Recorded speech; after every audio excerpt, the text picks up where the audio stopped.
Hi and welcome to my August review.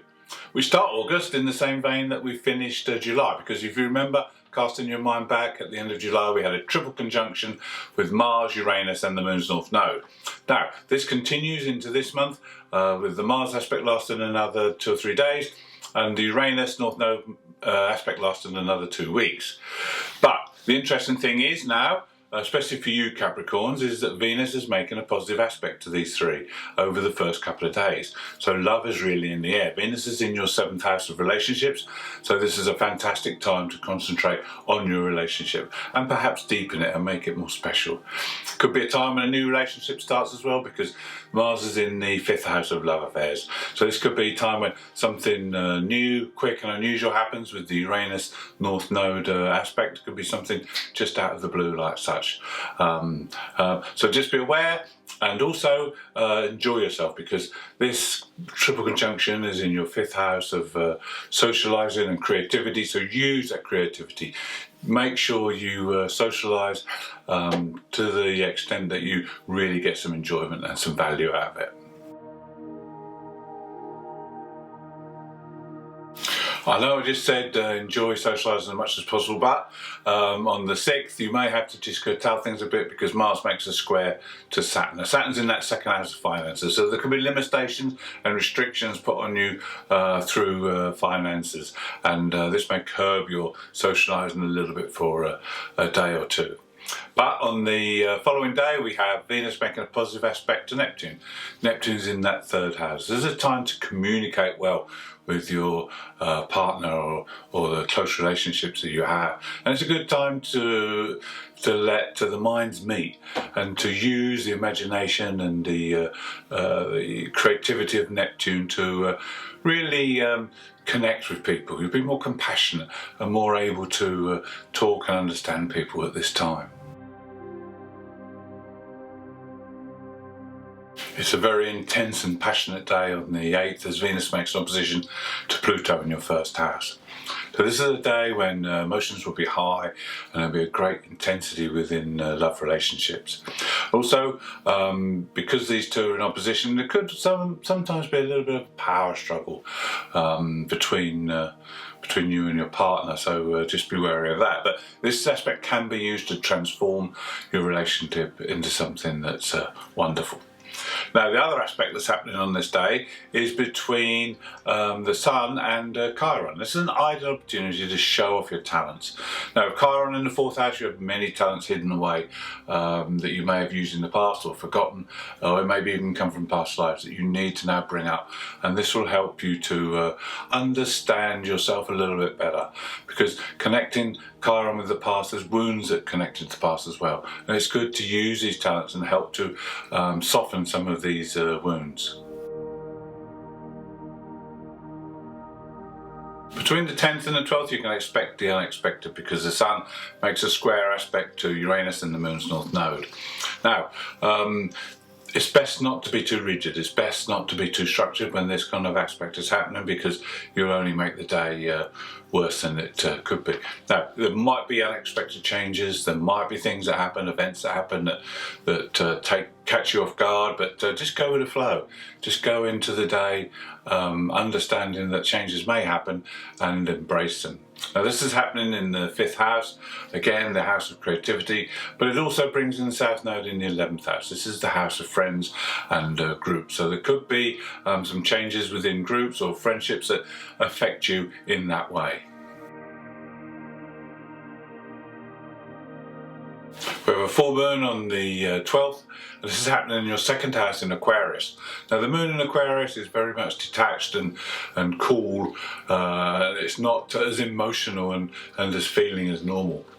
But this may be good for you because it's in your 2nd house. It's the house of finances, and when you're dealing with money, you don't really want to have too much emotional connection to things. So this may be good. It's a good time to start sorting out your finances. The moon is applying to Saturn, so there'll be limitations and restrictions here from Saturn, but these are things that you need to overcome, and there'll be aspects coming along in the next couple of weeks that will help you to overcome these limitations and restrictions.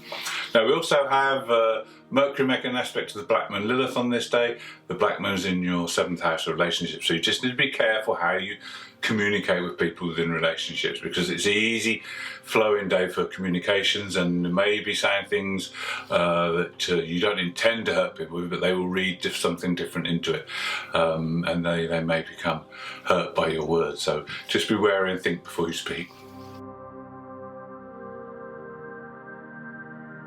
On the 13th, we have another very powerful aspect. Mars makes a positive trine to Pluto. And when these two together, this can have long-lasting benefits of the things that you do at this time. Transformation, and you have the power and energy of Mars. So this is in the house of creativity. Mars is there to help you to make those positive changes that will bring you benefits later on. It may be changes in your thoughts, maybe changes in your actions, maybe changes in how you tap into your creative side, but whatever it is you do will have a long-lasting effect.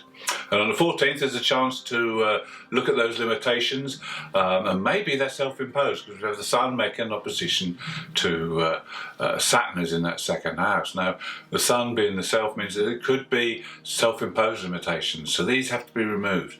There may be boundaries that you need to break down, there may be fears that you need to overcome, so that you can free things up in the 2nd house area. Between the 15th and the 22nd, we have Mercury very active, making no fewer than 5 aspects. Now, Mercury's now moved into Virgo and is in your 9th house. So Virgo is about analysing things, looking at the detail of things. And Mercury is about communication and quick thinking. And the 9th house is about adventure. So this is a time to start looking at and planning a new adventure. You have Jupiter there, so there's opportunities to come with this aspect. You also have Mercury making an aspect to the Moon's North Node, which means there'll be messages or signs coming along, coincidences that will help point you in the right direction. And with Pluto and Uranus also having aspects to Mercury, there's chance here for transformation and change.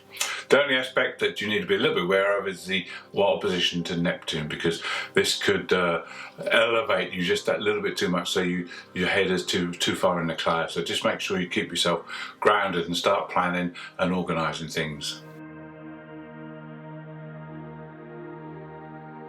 On the 23rd, the Sun moves into Virgo, your fellow Earth sign. You will benefit from this over the next month. On the 24th, Venus makes a positive aspect to Chiron in that 4th house. This is a great time for soul healing. It's a time to look at past wounds and insecurities and to heal them. And if you're in a constructive relationship, this is a good time to involve other people as well, or family will help as well. It's about the past and healing the past.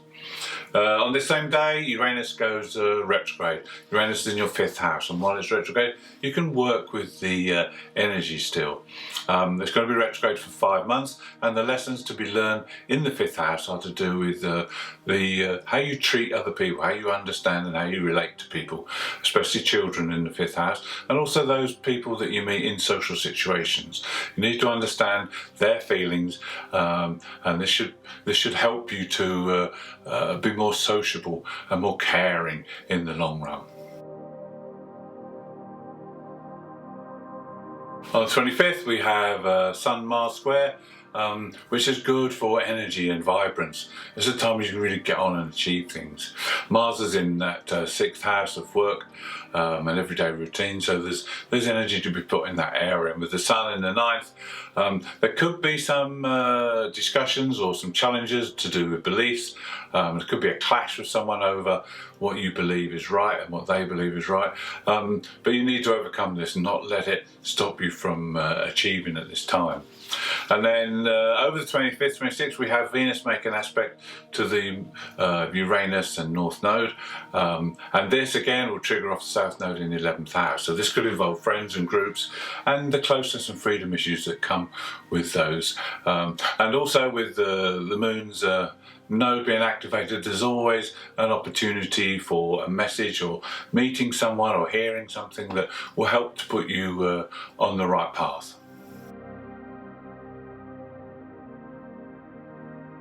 On the 27th, we have our new moon. Now, the new moon is in Virgo, your fellow Earth sign, and it's in your 9th house. The 9th house is the house of the spirit of adventure. So this is a time when not only will you be learning a lot over the next couple of weeks, but you will also be looking for a new adventure. And with Chiron making an aspect to the Black Moon Lilith, the adventure would probably involve a partner or someone that you're close to, because the Black Moon's in your 7th house. So this could be a time when you change your direction, change your mission, and maybe change it to align with someone else and their mission. But either way, this is a 2-week period of great discovery, great excitement and great growth. Also, with this new moon being in Virgo, it's about analysing things. Virgo's about the detail, analysing the detail of things. And maybe it's time to analyse your beliefs and see where you can probably make some changes that will fit in with the person you're starting to now become. 2 aspects on the 28th. There's a final chance to work with Saturn in that 2nd house as Venus makes an opposition. Venus will help you to overcome any limitations and restrictions that Saturn's putting on you there. And Venus rules the 2nd house, so this is her domain, so make the most of this opportunity to work with her. And then the other aspect that you can work with is the Black Moon making an aspect to the Moon's North Node. Now we spoke about the Black Moon a minute ago, about how you may be wanting to realign with someone else and to combine paths. Well, this will help you. The aspect to the Moon's North Node will help you align with your spiritual purpose and your true destiny. And then to finish the month, a very positive aspect, a sextile from Mars to Jupiter. Now these two together always create plenty of opportunity, and you've got 3 days to channel your energy into some kind of opportunity. Now this could be around the home, because Jupiter's in the home area, or it could be in the workplace, or to do with your daily routines, because Mars is in that 6th house. Thank you for watching. I hope you've enjoyed the August review. If you'd like to see more, please subscribe. If you'd like to leave me a comment, I'd be glad to hear from you.